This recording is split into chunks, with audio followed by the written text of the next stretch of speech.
Assalamualaikum warahmatullahi wabarakatuh. Mari klik subscribe di channel ini dan aktifkan tanda loncengnya untuk mendapatkan update pemberitahuan di video berikutnya.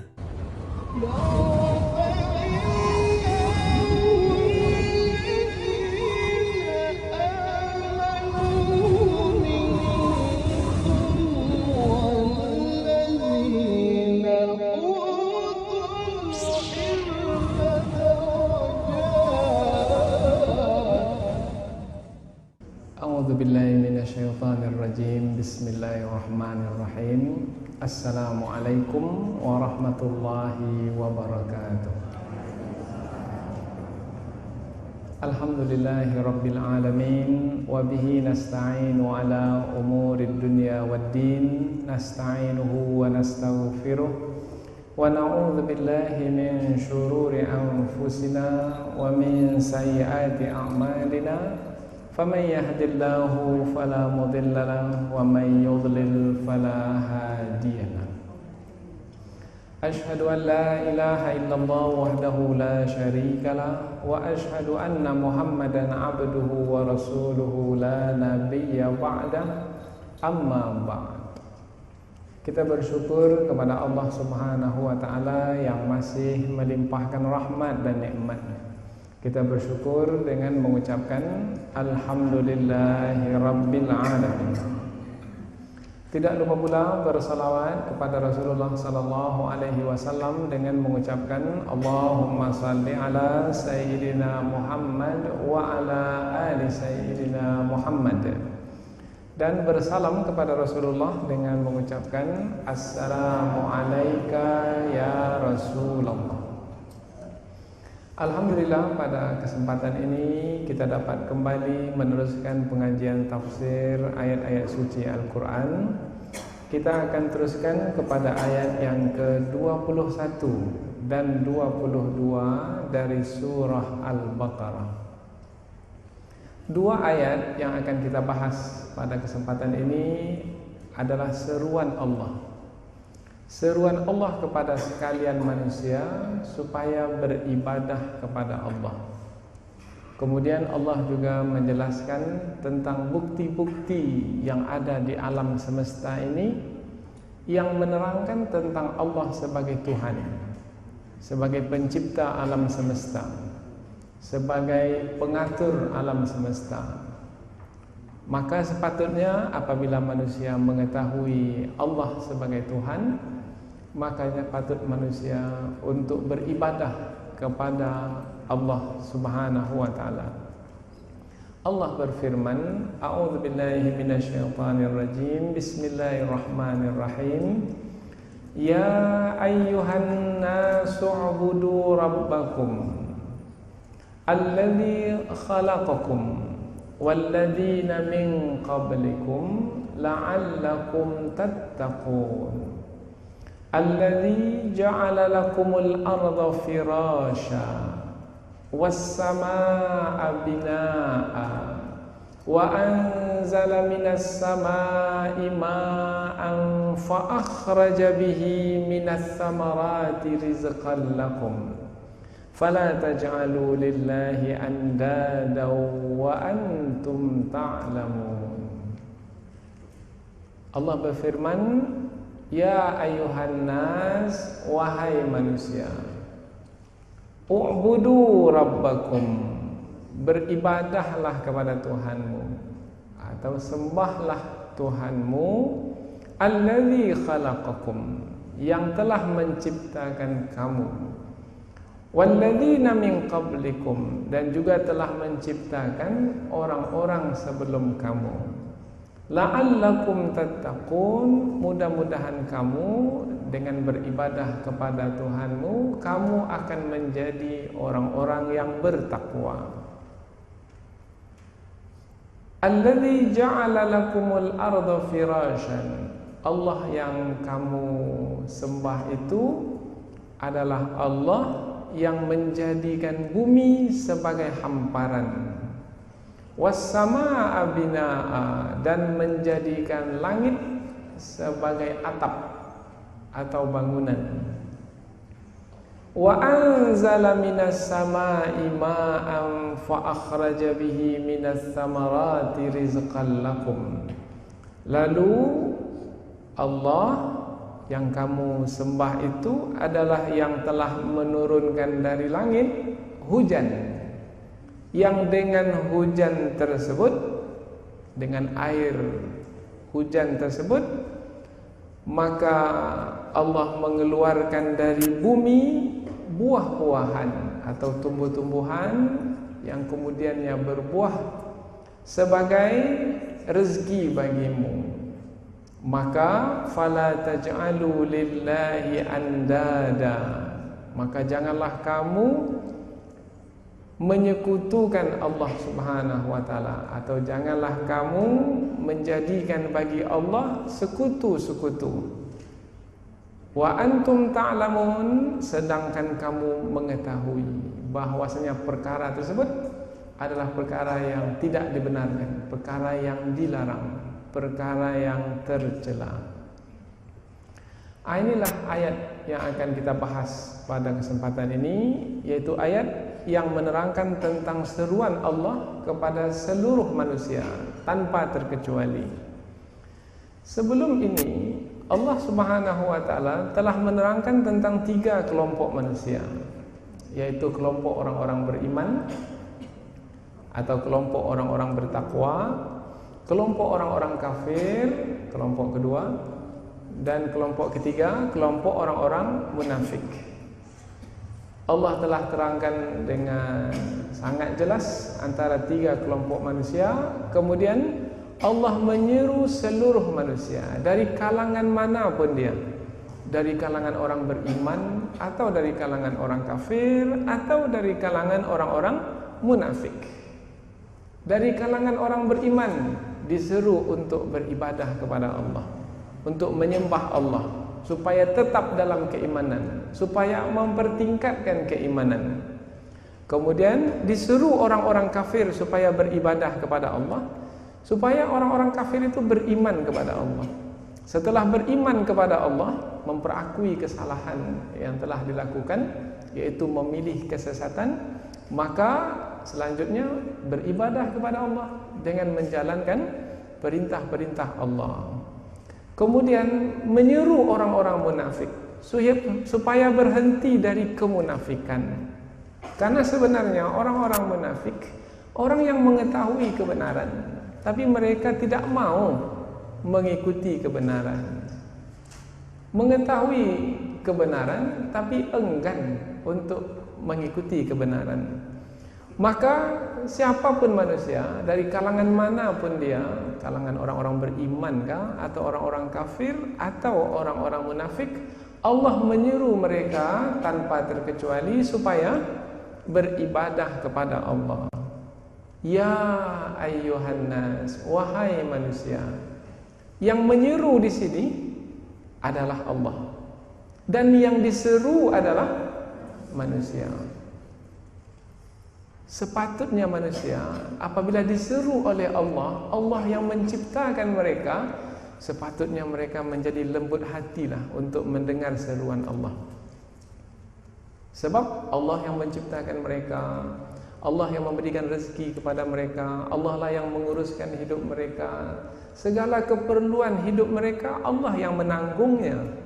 Sakit mereka Allah yang menyembuhkan, lemah mereka Allah yang menguatkan, tak tahu mereka Allah yang memberikan pengetahuan. Semua datang dari sisi Allah. Nah, sekarang Allah yang menciptakan, yang mengatur itu menyeru. Sepatutnya kita manusia yang diseru mendengarkan Allah yang menyeru. Kalau tidak juga mendengarkan Allah yang menyeru, itu adalah tanda kesombongan. Karena kita dari Allah, kemudian kita pula tidak mendengar seruan Allah. Jadi kata ya, wahai adalah huruf yang digunakan untuk menyeru. Wahai manusia. Maka apabila terdengar saja kata wahai manusia, maka sepatutnya manusia terima seruan Allah. Menerimanya dengan pertama dengan hati, Dan yang kedua, dengan akal fikiran. Dengan hati yang bersih suci. Dengan akal yang bijak, yang benar di dalam berfikir. Setelah itu, buatlah kesimpulan dengan tepat bahwasanya seruan Allah itu, yaitu seruan untuk beribadah. Nanti kita akan bahaskan makna ibadah dengan lebih terperinci. Seruan Allah untuk beribadah itu manfaatnya bukanlah untuk Allah. Seruan Allah untuk beribadah, seruan Allah kepada manusia supaya beribadah, manfaatnya adalah untuk manusia itu sendiri. Karena Allah Subhanahu wa taala Maha Kaya. Apabila Allah Maha Kaya, maknanya cukup. Kaya maknanya cukup. Allah tidak memerlukan apa-apa dari makhluknya. Hamba itu beribadah atau tidak beribadah, beribadah tidak akan ada yang bertambah pada sisi Allah, tidak beribadah tidak akan ada yang kurang dari sisi Allah. Kalau manusia beribadah, manfaatnya kembali kepada manusia itu sendiri. Dan apabila manusia tidak beribadah, manusia itu juga yang akan menanggung akibatnya. Karena beribadah mendatangkan manfaat, tidak beribadah mendatangkan mudarat. Beribadah mendatangkan kesenangan, kenyamanan, kebahagiaan. Tidak beribadah mendatangkan kesengsaraan, kesusahan. Dan ini akan nampak lebih jelas apabila kita membahaskan ayat-ayat yang berkaitan tentang ibadah. Jadi apabila Allah menyeru manusia, dalam ayat ini Allah menyeru supaya beribadah, maka sebenarnya tujuan Allah menyeru adalah untuk kebaikan manusia. Maka sepatutnya manusia tidak ada alasan untuk tidak mendengar seruan Allah. Hanya manusia yang angkuh dan sombong sajalah yang tidak mau mendengar seruan Allah. Ini permulaan ayat. Ya ayyuhan nas, wahai manusia. Manusia, sudah kita sebutkan sebelum ini tentang perkataan manusia. Manusia disebut sebagai manusia dari perkataan nasya, lupa. Manusia disebut sebagai manusia karena sifatnya pelupa. Ini dimulai dari Nabi Adam, manusia pertama, lupa larangan Allah untuk tidak mendekati pohon tersebut yang ada di dalam syurga. Lupa. Nah, ini adalah tabiat manusia. Dengan lupa ini kadang-kadang manusia melakukan kesalahan demi kesalahan. Namun apabila manusia mau bertaubat kepada Allah, maka itu adalah yang terbaik bagi mereka. Memang manusia bersalah. Kullu bani Adam khata. Setiap anak Adam itu memang bersalah.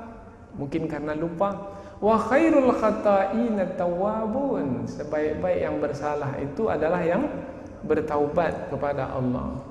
Jadi meskipun kamu wahai orang-orang kafir telah melakukan kesalahan karena memilih kekufuran, dan meskipun kamu wahai orang-orang munafik yang telah melakukan kesalahan yaitu kemunafikan, maka sekarang ini aku menyerumu wahai manusia, orang beriman supaya tetap beriman, orang-orang kafir supaya beriman, orang-orang munafik supaya berhenti dari kemunafikan. Hendaklah semua kamu, ya ayuhan nas, u'budu rabbakum, beribadahlah kepada Tuhanmu. Beribadahlah. Ibadah. Apa makna ibadah? Ibadah maknanya al-khudu' wal-inqiyad. Maknanya adalah merendah diri, kemudian menjalankan perintah. Itu makna beribadah. Merendahkan diri di hadapan Allah, menjalankan perintah Allah. Nah, maka apabila disebut kata ibadah, maka cepat fahami di sana ada perintah Allah. Atau satu lagi, di sana ada larangan Allah. Mengikuti perintah Allah maknanya beribadah, atau menjauhi larangan Allah namanya beribadah. Umpamanya perintah Allah, umpamanya salat. Salat perintah Allah, aqimus salat, dirikan salat. Nah, apabila salat sebagai menjalankan perintah Allah, maka disebut kita beribadah. Apalagi yang lain? Puasa perintah Allah, zakat perintah Allah, haji perintah Allah, kemudian menuntut ilmu perintah Allah, menjaga silaturahim perintah Allah, menegakkan keadilan perintah Allah. Semua perintah Allah apabila dilaksanakan, maka ia adalah ibadah, beribadah kepada Allah. Allah menyeru manusia supaya beribadah kepada Allah. Ya ayuhan nasu ubudu rabbakum. Begitu juga larangan Allah. Umpamanya, jangan menyekutukan Allah. Tak mau kita menyekutukan Allah. Jangan membunuh, jangan berzina, jangan mencuri, jangan meminum minuman keras, jangan. Larangan-larangan Allah kita jauhi, maka adalah ibadah.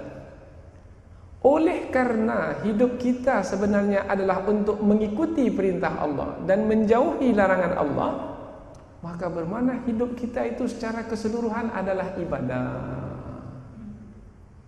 Sebut saja apa yang kita buat di dalam hidup. Sebenarnya adalah kalau tidak mengikuti perintah Allah, menjauhi larangan Allah. Maka pengakuan kita di permulaan salat, qul inna salati wa nusuki wa mahyaya wa mamati lillahi rabbil alamin. Katakanlah, sesungguhnya salatku, ibadahku, kemudian hidupku, matiku sepenuhnya adalah ku persembahkan sebagai ibadah kepada Allah Tuhan semesta alam. Nah, jadi ibadah maknanya adalah menjalankan perintah Allah atau menjauhi larangan Allah. Dan untuk inilah kita hidup, untuk beribadah. Allah menyebut di dalam ayat yang lain, wa ma khalaqtul jinna wal insa illa liya'budun. Tidaklah aku ciptakan jin dan manusia melainkan untuk beribadah kepadaku. Apa makna beribadah tadi?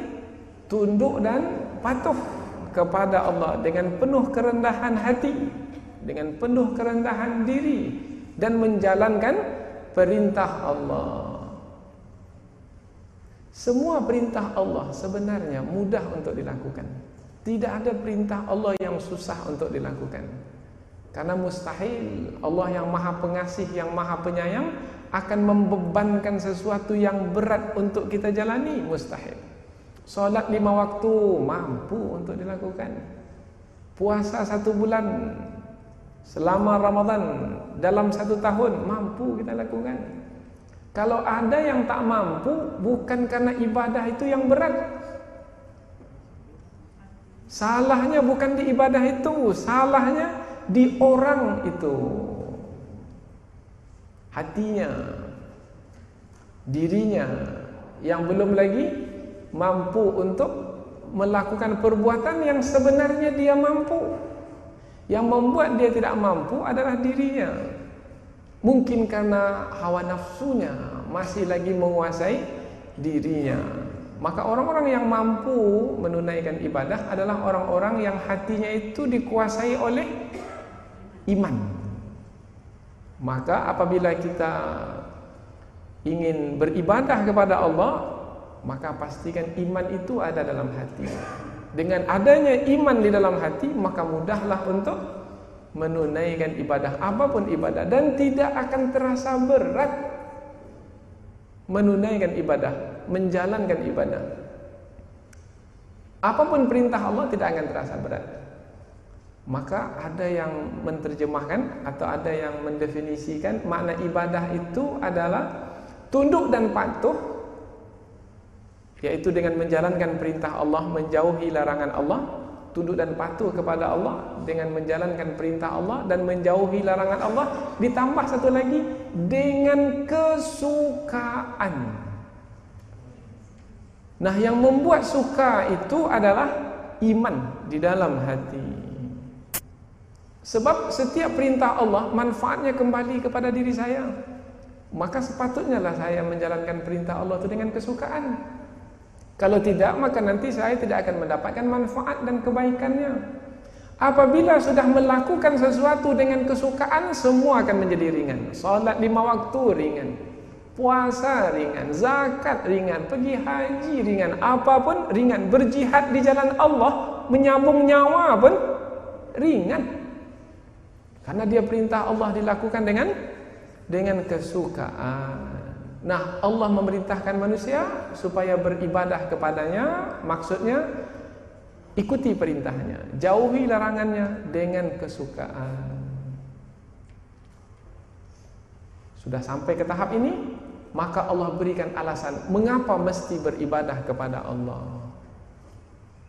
Mesti beribadah kepada Allah karena Allah itulah yang menciptakan kita.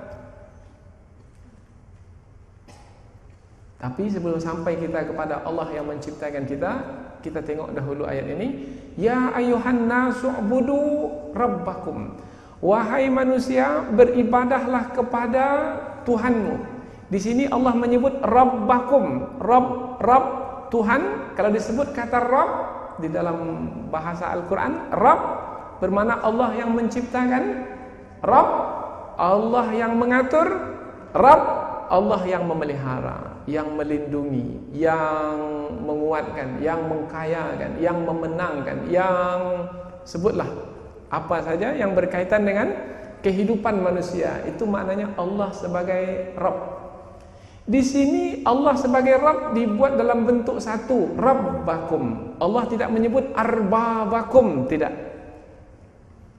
Apa maknanya? Maknanya adalah Tuhan itu, yang mencipta itu, yang mengatur itu, yang melindungi itu adalah satu. Esa, Qul huwallahu ahad. Maka dengan ayat ini terbantahkanlah atau terbatallah orang yang mengatakan Tuhan itu lebih dari satu. Tuhan itu banyak. Tidak. Tuhan itu satu, Rabbakum. Kemudian Tuhanmu, Rabbakum, digunakan kata kum di sini ini, kamu, untuk menyentuh hati kita. Bahwasanya Allah yang kita sembah itu adalah Allah yang menciptakan kita. Bermakna ada kaitan dengan hidup kita ini, ada kaitan dengan keberadaan kita ini. Maka apabila Allah yang menciptakan kita, kemudian Allah memerintahkan kita, maka sepatutnya kita menjawab perintah Allah itu. Allah terangkan dengan lebih lanjut. Dijelaskan, ya ayuhan nasu'budu rabbakumul ladzi khalaqakum. Wahai manusia, beribadahlah kepada Tuhanmu, yang Tuhanmu itu adalah, diterangkan dengan lebih terperinci, yaitu alladzi khalaqakum, yang telah menciptakan kamu. Tidak ada manusia yang mengatakan bahwasanya dia yang menciptakan dirinya sendiri. Tidak ada. Tidak ada manusia yang mengatakan bahwasanya manusia tercipta dengan sendirinya. Tiba-tiba saja manusia tercipta. Tidak ada. Manusia sepakat, yang punya akal fikiran yang sehat, menetapkan bahwasanya manusia ada yang menciptakan. Siapa yang menciptakan? Yang menciptakan mestilah yang memiliki sifat kesempurnaan. Dan tidak ada lagi yang memiliki sifat kesempurnaan kecuali Allah.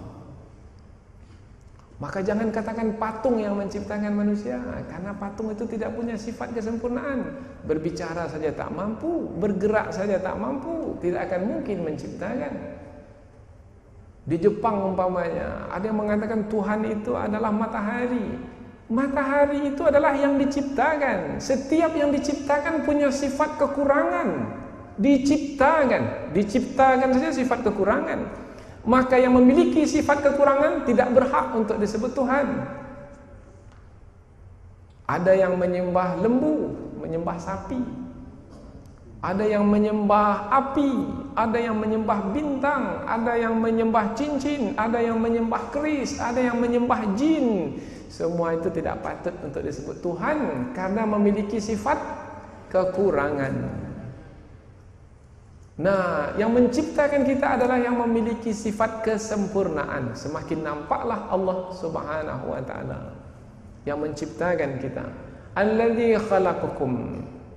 Kita ini menyadari bahwasanya kita ini diciptakan, dan yang menciptakan kita adalah zat yang memiliki sifat kesempurnaan. Cepat buat kesimpulan, hanya yang memiliki sifat kesempurnaanlah yang patut ditujukan ibadah kepadanya. Kalau disebut ibadah tadi berkaitan dengan perintah dan larangan, maka cepat sambung, perintah hanya perintah Allah, larangan hanya larangan Allah. Kalau mau beribadah kepada Allah, bermakna hanya perintah Allah yang akan diikuti dan hanya larangan Allah yang akan dijauhi. Itulah dia makna tauhid, mengesahkan Allah. Dan sepatutnya kita berbuat demikian, karena dialah Allah yang memerintahkan itu, yang menciptakan kita. Dialah Allah yang melarang kita itu, yang menciptakan kita.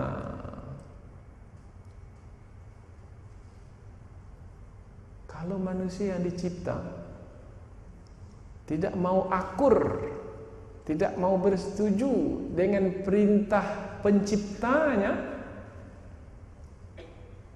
maka dia adalah manusia yang angkuh dan sombong. Jangankan sebagai pencipta lagi, sebagai bapa, ibu bapa yang melahirkan, yang membesarkan, yang mengasuh, yang mendidik sampai dia berhasil, itu pun mesti dihargai, dihormati, diagungkan, dimuliakan. Padahal bapak dan ibu belum lagi memberikan semua keperluan hidup kita. Yang memberikan semua keperluan hidup kita adalah Allah. Kalau kepada bapak dan ibu saja kita mesti menghargai, menghormati, perintahnya kita ikuti, larangannya kita jauhi, apalagi kepada Allah. Kalau perintah bapak ibu yang baik saja diabaikan, disebut anak durhaka, maka kalau perintah dan larangan Allah diabaikan, disebut manusia durhaka. Ya ayuhan nasu ubudu rabbakumul ladzi khalaqakum. Wahai manusia, beribadahlah kepada Tuhanmu yang telah menciptakan kamu. Bukan kamu saja, walladzina min qablikum, dan orang-orang sebelum kamu. Bapak ibumu Allah juga yang menciptakan. Kakek nenekmu Allah juga yang menciptakan. Sampai kepada manusia yang pertama, Allah juga yang menciptakan. Karena seluruh manusia yang menciptakan adalah Allah. Maka dengan ayat ini pula terbantahkanlah teori manusia yang menyimpang, yang mengatakan bahwasanya manusia berevolusi. Kononnya manusia ini dahulu bukan manusia. Kononnya manusia ini dahulu adalah kera, monyet, kemudian berubah menjadi manusia. Ayat ini membantahnya. Oh tidak, manusia itu dahulunya juga manusia. Dialah Allah yang menciptakan kamu dan menciptakan orang-orang sebelum kamu. Orang-orang sebelum kamu ini adalah bantahan kepada yang berpendapat bahwasanya manusia dahulu bukan manusia. Tengok ayat Al-Quran hebat di dalam memberikan teori ilmiah tentang kejadian manusia. Walladzina min qablikum la'allakum tattaqun. Mudah-mudahan kamu bertakwa. Mudah-mudahan kamu bertakwa. Apabila Allah menyebut mudah-mudahan, maka maknanya pasti. Lain dengan kita menyebut mudah-mudahan. Kalau kita menyebut mudah-mudahan, belum tentu lagi pasti. Boleh jadi ya, boleh jadi tidak. Tapi apabila Allah menyebut mudah-mudahan, maknanya pasti. Mudah-mudahan kamu bertakwa, maknanya pasti kamu akan bertakwa kalau kamu beribadah. Jadi dapat kesimpulan di sini, ibadah itu buahnya adalah takwa.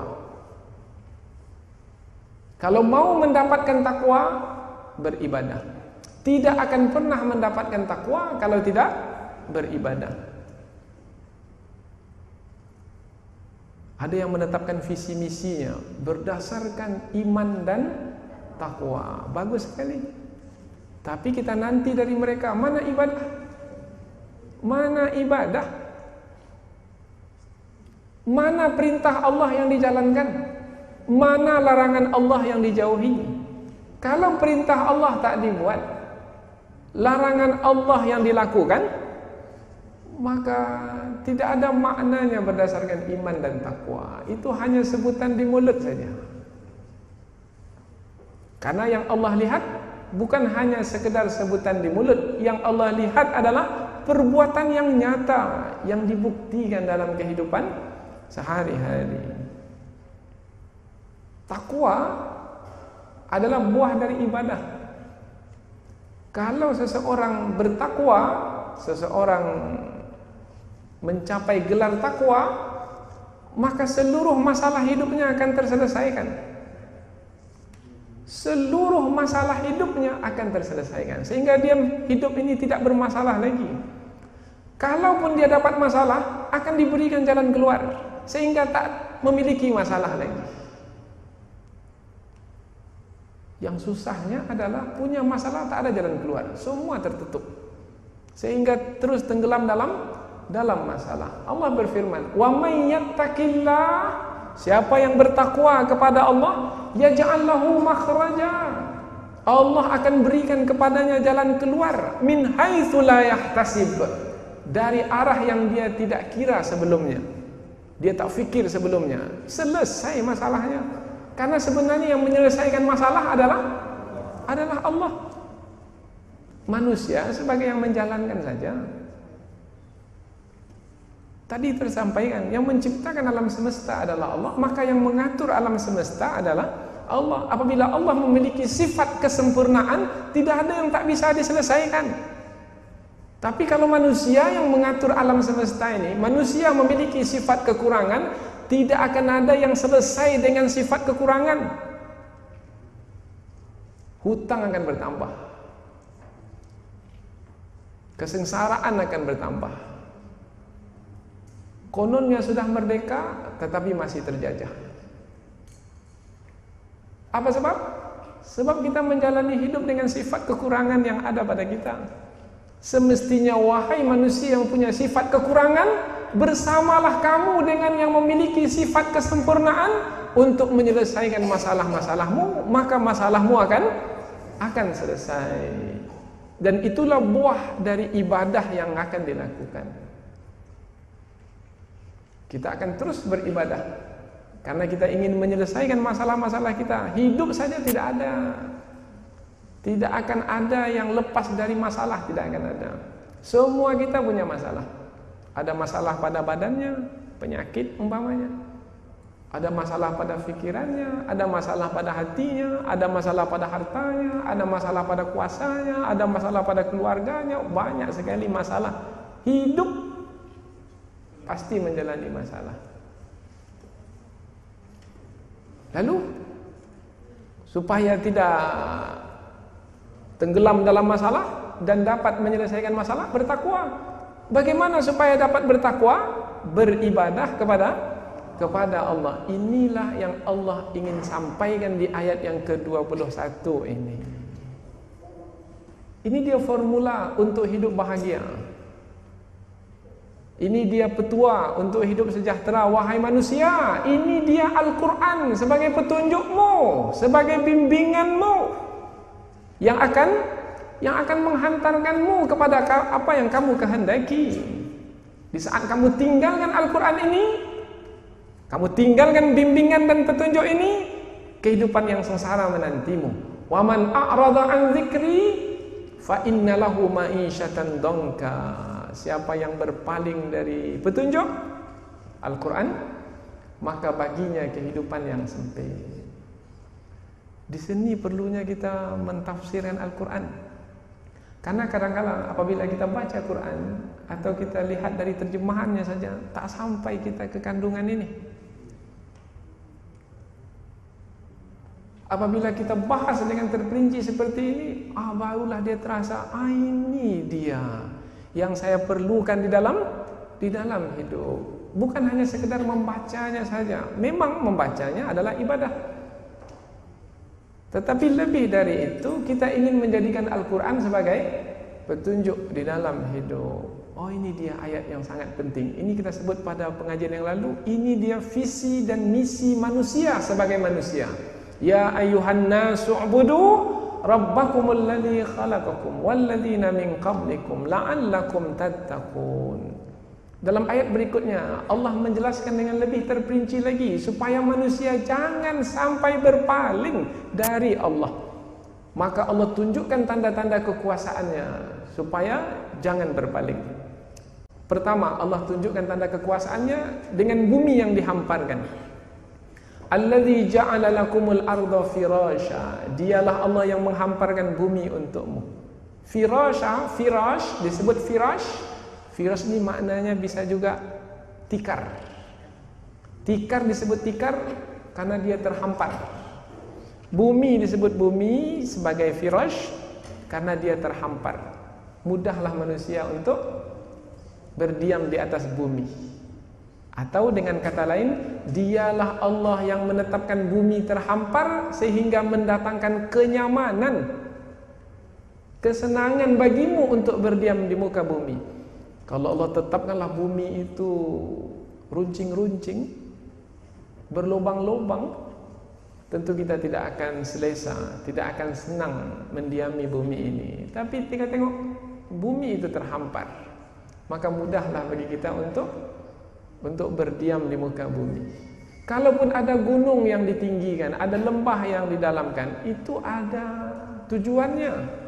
Karena dia adalah sebagai pasak yang akan mengokohkan bumi ini. Jadi tengok bumi, nampak tanda kekuasaan Allah. Satu lagi, itu apabila tengok ke bawah, bumi yang kita huni, tengok pula ke atas. Was-samaa'a binaa'a. Langit yang menjadi atap. Tapi tidak pula disebut dalam ayat ini langit itu sebagai atap, tapi was-samaa'a binaa'a, langit sebagai bangunan. Kata binaa'a, bangunan sebenarnya. Tetapi dalam ayat yang lain Allah menyebutkan langit itu sebagai atap. Wa ja'alna as-samaa'a saqfan mahfuza, dan kami jadikan langit itu sebagai atap yang terpelihara. Tapi dalam ayat ini sebenarnya maknanya adalah langit sebagai bangunan. Bina'a, bina, bangunan. Apa beda antara atap dengan bangunan? Kalau disebut atap bermakna yang berada di atas, yang menutupi. Kalau disebut bangunan bermakna ada atapnya, ada dindingnya. Itu makna bangunan. Langit bisa disebut sebagai atap, langit pun bisa disebut sebagai bangunan. Langit disebut sebagai atap karena memang berada di atas bumi, dan dia tidak ada kaitan dengan bumi ini, di atas bumi. Dan langit itu ditinggikan oleh Allah tanpa tiang, maka langit disebut sebagai atap. Kalau langit disebut sebagai gunung, disebut sebagai bangunan, silahkan kita umpamanya pergi ke atas gunung yang agak tinggi dari bumi ini. Coba tengok ke kanan, nampak langit. Tengok ke kiri, nampak langit. Tengok ke hadapan, nampak langit. Tengok ke atas, nampak langit. Jadi langit itu juga sebagai dinding, langit itu juga sebagai atap. Maka kalau sebagai dinding, sebagai atap, maka sesuai pula lah kata bangunan untuk langit. Maka Allah gunakan kata bangunan di dalam ayat ini. Dan kami jadikan langit itu sebagai bangunan, tapi ada yang menerjemahkannya sebagai atap. Karena dengan mempertimbangkan ayat yang lain. Wa ja'alna as-samaa'a saqfan mahfuza. Dan kami jadikan langit itu sebagai atap yang terpelihara. Terpelihara karena dia tak jatuh ke muka bumi. Baik, berikutnya lagi tanda kekuasaan Allah. Di bawah sudah bumi yang dihamparkan, di atas sudah langit yang dijunjungkan. Satu lagi, yaitu Allah turunkan dari langit hujan. Sebenarnya bukan dari langit sebenarnya. Allah turunkan hujan itu dari awan, bukan dari langit. Tapi disebut kata langit di dalam ayat ini karena letaknya di atas. Langit disebut langit karena letaknya di atas. Langit as-sama dari kata sama, yasmu maknanya meninggi, naik sehingga tinggi. Langit dikatakan langit karena dia tinggi, berada di atas. Awan di dalam ayat ini disebut dengan as-sama, atau as-sama yang dimaksudkan dalam ayat ini adalah awan. Maka yang dimaksudkan dengan Allah Subhanahu wa taala, wa anzala minas samaa'i ma'an, dan Allah yang telah menurunkan hujan dari langit, maksudnya yang menurunkan hujan dari awan. Turun ke muka bumi. Apabila turun ke muka bumi, maka masuk ke dalam bumi dengan air tersebut, fa akhraja bihi minas samarat, maka tumbuhlah tumbuh-tumbuhan. Apabila tumbuh-tumbuhan, padinya, jagungnya, apalagi yang lain, buah-buahan lagi, apelnya, rambutannya, mangganya, apalagi yang lain, semua yang kita lihat tumbuh-tumbuhan, tumbuh adalah disebabkan karena air. Tidak ada air, tidak tumbuh-tumbuhan. Karena asal kehidupan makhluk hidup adalah air. Maka apabila tidak ada air, tak ada kehidupan. Nah, dengan turunnya air, maka ada kehidupan, tumbuh-tumbuhan. Yang tumbuh-tumbuhan itu adalah rizqan lakum, sebagai rezeki bagimu. Kamu pun memperakuinya, wahai manusia, bahwasanya tumbuh-tumbuhan itu adalah sebagai rezeki untukmu. Apa makna rezeki? Sudah kita bahas dalam pengajian sebelum ini, yaitu rezeki adalah apa saja yang bermanfaat, yang datang dari sisi Allah. Bermanfaat, yang mengenyangkanmu, yang mempertahankan hidupmu.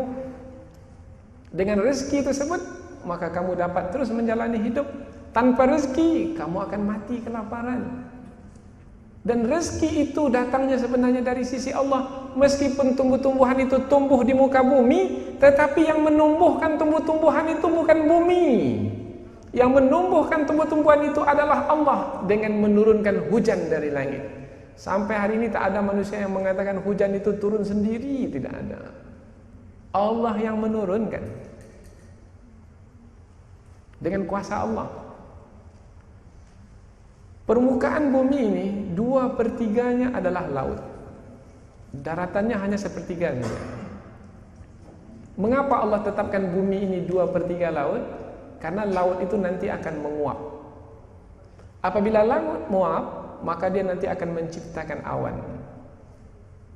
Awan itu akan ditolak oleh angin ke darat. Apabila sampai ke darat, awan itu menurunkan hujan. Pertanyaannya adalah, yang membuat air laut menguap itu siapa? Yang menjadikan air laut menguap sehingga menjadi awan itu siapa? Yang menolaknya ke darat siapa? Yang menurunkannya siapa? Allah. Satu lagi, air laut itu masin. Kemudian dia menguap menjadi awan. Kemudian dia turun kembali berupa hujan ke bumi. Rasanya sekarang sudah tawar. Siapa yang merubahnya dari masin ke tawar? Ada mesin di atas langit sana. Sepatutnya manusia memahami bahwasanya yang berkuasa sebenarnya melalui hujan yang diturunkan itu adalah Allah. Maka dialah Allah sebagai penyebab rezekimu, dialah Allah sebagai pemberi rezekimu. Kalau sudah sedemikian nyatanya tanda kekuasaan Allah di hadapanmu, kemudian Allah itu menyerumu untuk beribadah, kamu tak mau. Sungguh satu keangkuhan dan kesombongan. Fala taj'alu lillahi andada. Penutup ayat. Kalau tadi berupa perintah, beribadahlah kepada Tuhanmu, sekarang pula berupa larangan. Perintah, larangan. Perintah Allah, beribadah dengan mentauhidkan Allah. Larangan, fala taj'alu lillahi andada. Maka janganlah kamu menjadikan bagi Allah itu sekutu-sekutu. Kamu tahu yang berkuasa adalah Allah, karena Allah lah yang menciptakanmu, yang mengatur hidupmu, yang menciptakan alam semesta dan yang mengatur alam semesta. Maka jangan pula jadikan selain Allah yang kamu sembah.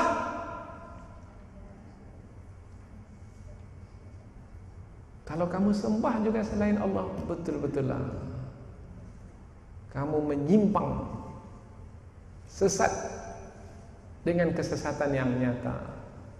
Allah yang mencipta, selain Allah yang disembah. Allah yang memberi rezeki, selain Allah yang disembah. Sepatutnya apabila Allah yang memberi rezeki, maka Allah juga lah yang disembah. Berterima kasihlah kepada Allah dengan menjalankan perintah Allah. Fala taj'alu lillahi andada. Di sini larangan menyekutukan Allah. Maka hukum menyekutukan Allah adalah dosa besar.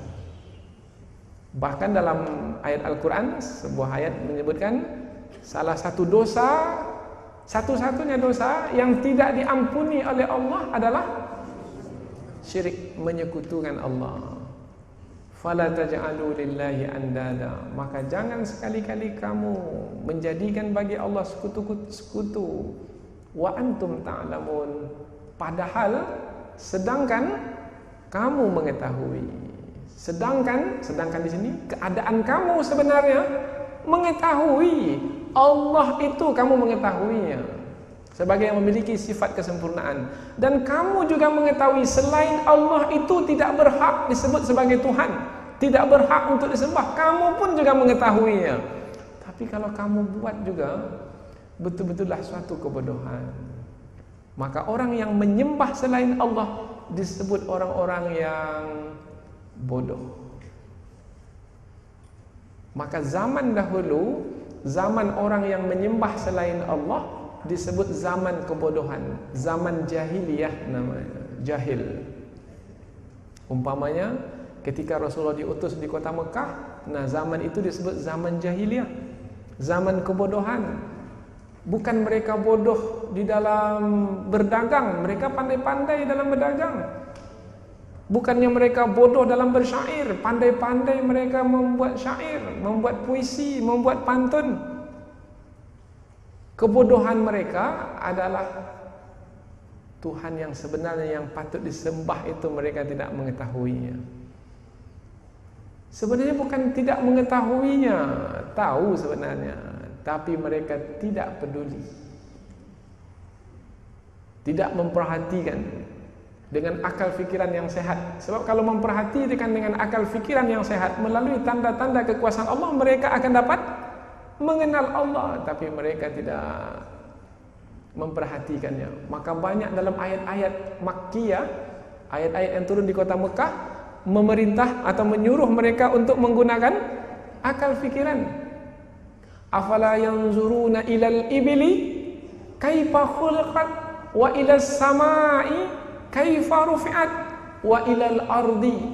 Banyak sekali Allah menyuruh supaya lihat unta bagaimana diciptakan, lihat langit bagaimana ditinggikan, lihat bumi bagaimana dihamparkan, lihat gunung bagaimana dipacakkan.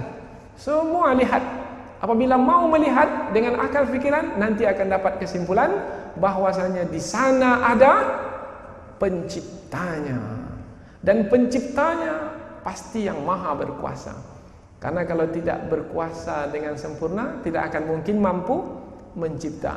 Yang berkuasa dengan sempurna, itulah yang berhak untuk disebut sebagai Tuhan. Fala taj'alu lillahi andada. Maka jangan kamu menjadikan bagi Allah yang memiliki sifat kesempurnaan itu sekutu-sekutu dari ciptaan-ciptaan yang tidak memiliki sifat kesempurnaan. Wa antum ta'lamun, padahal kamu mengetahui tentang Allah yang memiliki sifat kesempurnaan, tentang selain Allah yang tidak memiliki sifat kesempurnaan. Maka melalui dua ayat ini nampaklah tentang tujuan hidup manusia, yaitu untuk beribadah kepada Allah. Dan manusia akan disebut gagal di dalam mencapai tujuan hidup apabila tidak beribadah kepada Allah, apabila tidak mentauhidkan Allah, apabila menyekutukan Allah dan tidak mau beribadah kepada Allah, maka gagallah manusia dalam menjalani hidup. Gagal dalam menjalani hidup di dunia, maka terimalah balasannya, karena hidup di dunia ini adalah untuk dibalas. Gagal dalam menjalani hidup di dunia ini, maka terimalah balasannya di hari pembalasan, dimulai dengan kubur, alam barzakh, kemudian nanti akhirat yang abadi. Maka ketika di dunia pastikan mendapat ilmu yang cukup sehingga kita tetap di dalam kerangka beribadah kepada Allah. Apapun yang kita buat adalah beribadah kepada Allah. Berumah tangga beribadah kepada Allah, mendidik anak beribadah kepada Allah, memimpin masyarakat beribadah kepada Allah. Apalagi berdagang beribadah kepada Allah, bertani beribadah kepada Allah. Apapun yang kita buat, sampai kepada memakai pakaian pun beribadah kepada Allah, sekecil apapun. Maka apabila kita lihat hadis-hadis Rasulullah yang berkaitan dengan doa-doa, maka diajarkan kepada kita doa-doa, keluar rumah, masuk rumah, berpakaian, apapun, karena semuanya adalah beribadah kepada Allah. Di saat kita telah beribadah kepada Allah, maka layaklah kita untuk disebut sebagai yang beribadah kepada Allah dengan gelar hamba Allah. Karena kata hamba di dalam bahasa Arab adalah abdun. Hamba Allah, Abdullah. Abdullah disebut sebagai Abdullah, hamba Allah disebut sebagai hamba Allah apabila beribadah kepada Allah. Apabila tidak beribadah kepada Allah, maka bukan hamba Allah. Inilah dua ayat yang sangat agung sekali yang menerangkan kepada kita tentang tujuan hidup kita. Mudah-mudahan ada manfaatnya insyaallah. Subhanakallahumma wa bihamdika asyhadu an la ilaha illa anta wa astaghfiruka wa atubu ilaik. Wassalamualaikum warahmatullahi wabarakatuh.